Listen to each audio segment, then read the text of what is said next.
freedomtalkradio.co.uk. This is the most diverse, most amazing, one of the funniest radio stations you could ever listen to on the internet. I've heard so much stuff from the ups, the downs, the lefts, the rights, the politics, the non-politics, the schmolitics, whatever you want to call them. It's great.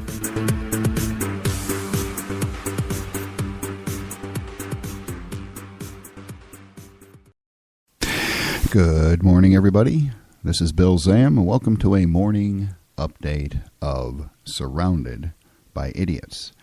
Let's take a look at some of the headlines that you're going to hear about today. Number one is, let me see here. The federal government is now creating new regulations every 3 hours. One new regulation every 3 hours. Scientists, actually health experts in Washington State, are very concerned, very confused about bizarre birth defects that are showing up in Washington State. Apparently, they haven't heard about a little thing called Fukushima, which is releasing unbelievable amounts of radiation into the air and into the ocean, poisoning the ocean and poisoning the people. Maybe somebody should send them a note to look at the background radiation levels. Now, let's go on to some other news stories here. We have, let me see right here.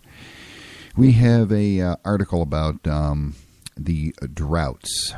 This comes from, let me see here, zerohedge.com. Zerohedge.com. It was written by Tyler Durden on the 17th, which would have, oddly enough, been yesterday. There is a drought going on in the western United States that is the worst it has ever experienced, and that the size of the total U.S. cattle herd is now the smallest since it's been since 1951. The other day, there was a news article with an associated video that I was watching. It's about food prices going up while incomes stand still. I'm sure that all of us can attest to that. The federal government has declared portions of 11 states now disaster areas. An expert at National Geographic has said that throughout history, not recently as being caused by global warming. National Geographic says that throughout history, it has been quite common for that region of North America to experience severe droughts that last for decades. So there's a possibility that the drought that has begun in the state of California may not end during your lifetime. Why is this important? This is important because there are several things that we need to keep in mind about this drought and how it's going to affect the entire nation and parts of the world. Mike Wade, the executive director of the California Farm Water Coalition, has explained which crops he believes will be hit hardest. Tomatoes, broccoli, lettuce, cantaloupes, garlic, peppers, and corn. Those are going to be the hardest hit. Those are annual row crops that are shipped all over the country and parts of the world. Another particularly hard-hit section is going to be almonds, raisins, walnuts, and olives. The rest of the nation, rest of the United States, is extremely dependent on the fruits and vegetables grown in California. Now, what fruits and vegetables are grown in California? Well, let me go through part of the list here. This is just part of the list. 99% of the artichokes, 44% of the asparagus, 2/3 of the carrots, half of the bell peppers, 89% of cauliflower, 94% of broccoli, 95% of celery, 90% of leaf lettuce, 83% of romaine lettuce, 83% of fresh spinach, 1/3 of the fresh tomatoes, 86% of lemons, 90% of the avocados, 84% of the peaches, 88% of the fresh strawberries, and 97% of the fresh plums. The Sierra Nevada mountain range, which is what they rely on for their fresh water, has only 15% of the snowpack it normally does. The experts are saying that the current drought has already eclipsed previous water crises like the one in 1977, which a meteorologist said it was very similar to what happened in the Great Depression droughts. So we have that. Also, the underground aquifers that California farmers depend on are being drained at a staggering rate. Pumping from aquifers is so intense that the ground in parts of the Napa Valley is sinking about a foot a year. Now, once an aquifer is drained and the ground compresses where it used to be, it'll never come back. There's no space for the water. This is actually what happened at our place in northern Michigan. It used to be in northern Michigan around the Gaylord area where our place is. We have a lake. We have a private lake. There were constant little streams coming out of the banks of the lake, feeding the lake. It was fed by freshwater springs, and the freshwater would just weep right out of the side because the aquifer was about 15 feet below ground level. It was that high. Over the past few decades, so many people have built their little $200,000 cabins and wooded mansions up there that the aquifer has dropped over 100 feet, and our lake is in a constant state of flux. It's high in the spring and gets very low at the end of the summer because it's not being fed by the springs anymore. That's what's happening in California. That is just really bad news. Now, I will point out, because this is basically a political talk show, as I'm sure many of you know, that Obama was out there yesterday, and after he gave his little speech about how he's going to help everybody, he went to a private golf course that consumes literally hundreds of thousands of gallons of water to water the grass in the golf course. It was very nice, not really good thinking. The next story that I have here is the socialist designs. The current crop of fools, that is in Washington, D.C., are gradually transforming America into a socialist authoritarian state. And this, the author believes, this will be Jeffrey T. Cooner at the Washington Times. This was published Thursday, June 21st, 2012. And it is pretty relevant, right? Relevant right now. He points out that you remember back in June, the president granted blanket amnesty to young illegal immigrants that are in the country. This is the first shot of the amnesty war that was fired, and that it's all by design, is what Cooner is saying. The entire effect that the people in Washington are trying to achieve is creating a totalitarian state here in the United States. Whether or not that's true is, I don't know. I believe that that is exactly what is happening. Over at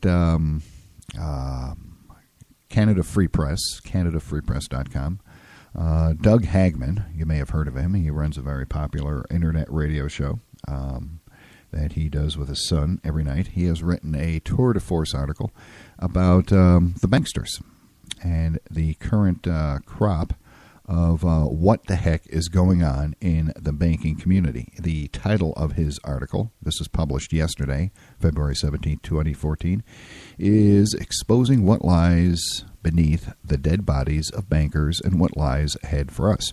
He is putting forth the preposition that an extreme banking crisis is on the way, and it's going to be here pretty soon, which will feature confiscation of your money from your bank accounts and everything, which is a fancy way of saying you better do something with your money besides keep it in the bank. He also has a list, a chronological list of bankers that have died. It's very similar to the list of scientists that have died under mysterious circumstances that are completely coincidental. And this list goes like this. January 11th, 2014, and this started before 2014. This goes all the way back into 2013. But these are the ones that have happened since the beginning of this year. January 11th, 2014, David Byrd, 55. He was a reporter at the Wall Street Journal, and he was working in the Dow Jones newsroom. He was investigating the oil and commodity markets, and which is under investigation by the Senate Permanent Subcommittee on Investigations for Price Manipulation. Got that? There's an investigation going on price manipulation of the oil markets, which ties directly into what you pay for gasoline. Anyways, David Byrd, 55, went for a walk on Saturday, January 11, 2014, near his New Jersey home and disappeared without a trace. Tom Dickinson, a UK-based communications director at Swiss AG, was found dead under undisclosed circumstances. William Brockschmidt, 58, former senior manager for Deutsche Bank, was found hanging in his home under an apparent suicide. January 27, 2014, Carl Slim, 51, managing director of Tata Motors, was found dead in the fourth floor of the Shangri-La Hotel in Bangkok. He could have committed suicide, the police said. January 28, 2014, Gabriel McGee, 39, died after, quote-unquote, falling from the roof of the J.P. Morgan European headquarters. Let me see here. January 29, 2014. Mike Duker, 50, worked for Russell Investment, was found dead close to the Tacoma Narrows Bridge in Washington State. He was reported missing on January 29, 2014, and police said he could have jumped over the fence and fallen 15 meters to his death. February 3rd, 2014, Ryan Henry Crane, 37, executive director of J.P. Morgan's Global Equities Group, committed suicide. February 6, 2014, Richard Talley, 57, was the founder and CEO of American Title. He shot himself many times with a nail gun in the torso and the head and died of that. Those are just some of the mysterious deaths that have happened in the banking community, not to mention all of the resignations that happened in 2013. There are some very interesting connections between all of these deaths and investigations that are going on. Again, CanadaFreePress.com, exposing what lies beneath the bodies of dead bankers and what lies ahead for us, by Doug Hagman. Let me see here. President Obama has signed a new executive order that is really screwing up the schools, because under his order, if there's a bully in a classroom, you know how the Democrats always like to, make sure there's no bullies. Don't be bullying people. It's not nice. It's not a good thing to do. You're just screwing up other people's lives. Don't do it. Bullies should be prosecuted. Or under his executive order, bullies can no longer be suspended from school. They have to keep them in the classroom and allow them to continue bullying other kids. It's all part of the plan. Now, I want you to listen to something that is extremely racist. This is probably going to be one of the most racist things you've ever heard. Listen to this. A really exciting initiative coming up called My Brother's Keeper. Explain it, because when they were explaining it to me, it sounds amazing, but I'd like to hear it from you. We're going to pull together private philanthropists, foundations, working with governors and mayors and churches and nonprofits, and we're just going to focus on young men of color and find ways in which we can create more pathways to success for them. Now, if I started a philanthropy group and aimed it at just underprivileged white children, I'd be called a racist. If Jose down the street from me started a little fund just for underprivileged Hispanic youth, he'd be called a racist.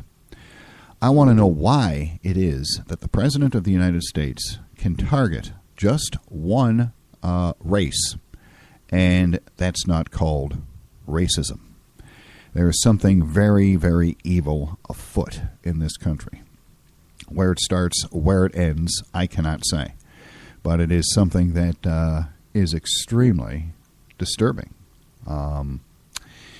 There's a lot of things going on. We're going to cover a lot more of them on Saturday morning, but I just wanted to get this little morning update in the can before all the other talk shows come on the air and start talking about this. Remember, you heard it here first. My name is Bill Zam. Have a good day.